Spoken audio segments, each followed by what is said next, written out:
लगते हैं और उसके बाद आपने कहा मैं रोकने का प्रयत्न करता हूं, यही आपकी गलती है। आप इसे रोकने का प्रयत्न ना करो। आप जितना रोकोगे यह उतना ही छटकेगा आपसे।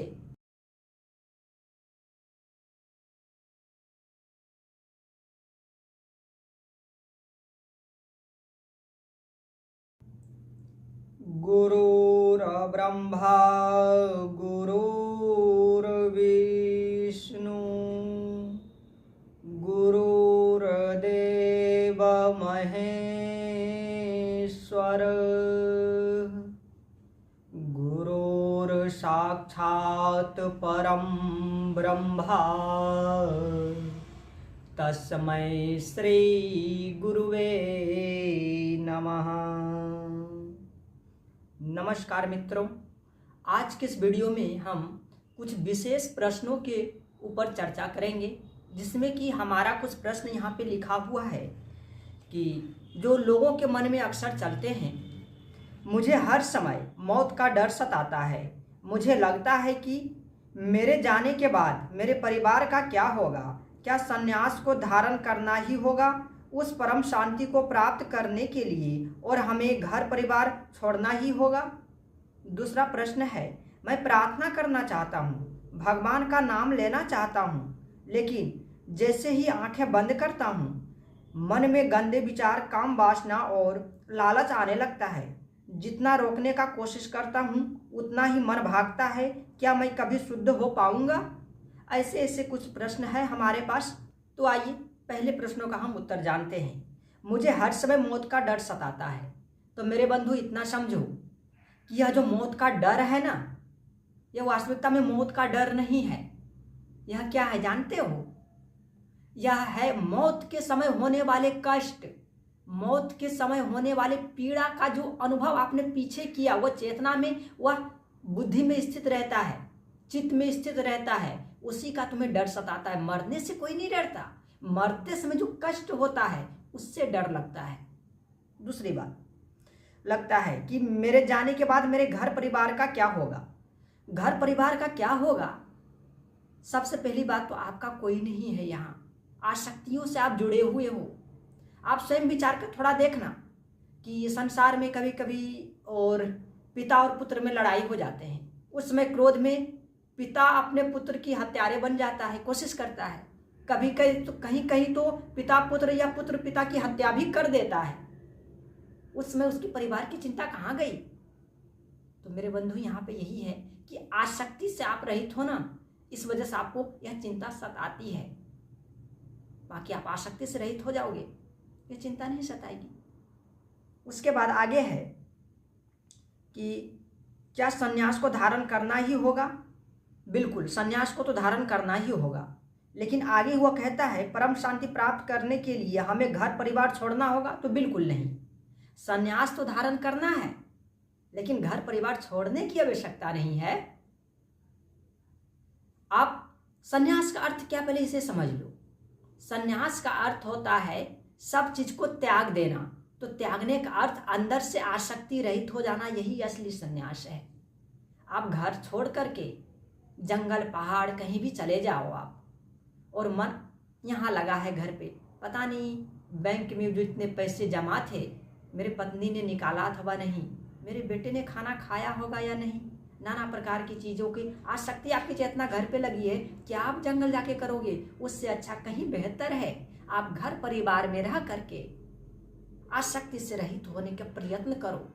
आसक्ति से रहित कैसे होंगे? सब कुछ सदगुरु की कृपा से होती है, लेकिन प्रयत्न आपको करना होगा। यदि आपके भी कोई प्रश्न है तो बिल्कुल कमेंट बॉक्स में करें, आप लिखें। यदि प्रश्न छोटा होगा उसका उत्तर आपको रिप्ले में मिल जाएगा, अन्यथा हर संडे एक लॉन्ग वीडियो आता है, आपको इस तरह के प्रश्न फिर आपको उत्तर मिल जाएंगे। आप अपना कमेंट बॉक्स में जरूर प्रश्न को रखें। अब दूसरा जो प्रश्न है, मैं प्रार्थना करना चाहता हूँ, भगवान का नाम लेना चाहता हूँ, लेकिन जैसे ही आंखें बंद करता हूँ मन में गंदे विचार, काम वासना और लालच आने लगता है। जितना रोकने का कोशिश करता हूँ उतना ही मन भागता है। क्या मैं कभी शुद्ध हो पाऊंगा? तो मेरे बंधु, सबसे पहली बात इतना समझो, शुद्ध तो वही होता है ना जो अशुद्ध रहता है, जो पहले से ही शुद्ध है। वह शुद्ध क्या ही होगा, वो तो पहले से ही। पहले प्रश्न का उत्तर यही है कि बिल्कुल आप शुद्ध हो पाओगे, बिल्कुल आप उस परम सत्ता को अनुभव कर पाओगे। लेकिन यह जो बात है, जैसे आप चाहते हो प्रार्थना करना और आंखें बंद करने के बाद मन में गंदे विचार जो आने लगते हैं और उसके बाद आपने कहा मैं रोकने का प्रयत्न करता हूं, यही आपकी गलती है। आप इसे रोकने का प्रयत्न ना करो। आप जितना रोकोगे यह उतना ही छटकेगा आपसे। आपको क्या करना है, जैसे कोई मन में विचार आए, बस महसूस करना है, फील करना, एहसास करिए हाँ यह विचार आ गया। बस यह विचार अच्छा है या बुरा है इस पे भी ध्यान नहीं देने का, केवल विचार आ गई, हाँ आया, स्वीकार करना है।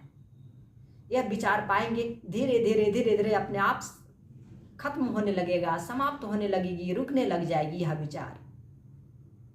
तीसरा जो प्रश्न है, आज का विज्ञान कहता है सब कुछ परमाणु है। जी, कोई भगवान नहीं है। मेरा दिमाग तर्क करता है कि मैं जिसकी पूजा कर रहा हूं क्या वह केवल एक कल्पना है। मैं विश्वास करना चाहता हूं पर बुद्धि मानती नहीं, क्या करूं।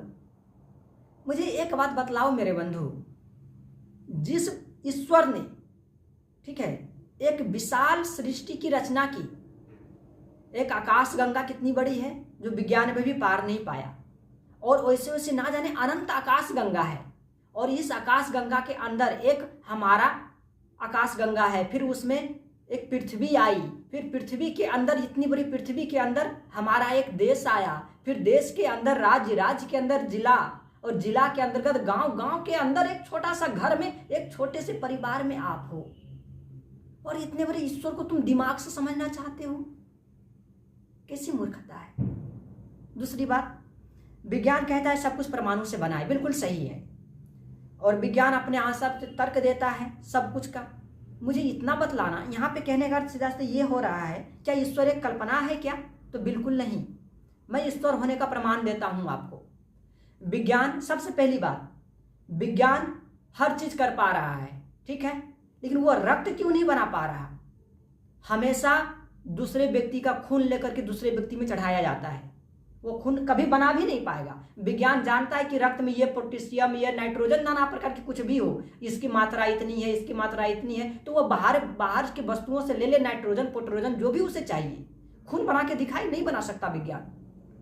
तो खून जब भी बनेगी इस शरीर में, और आत्मा की चेतना पाकर के ही खून का निर्माण हो सकता है, अन्यथा नहीं होगा।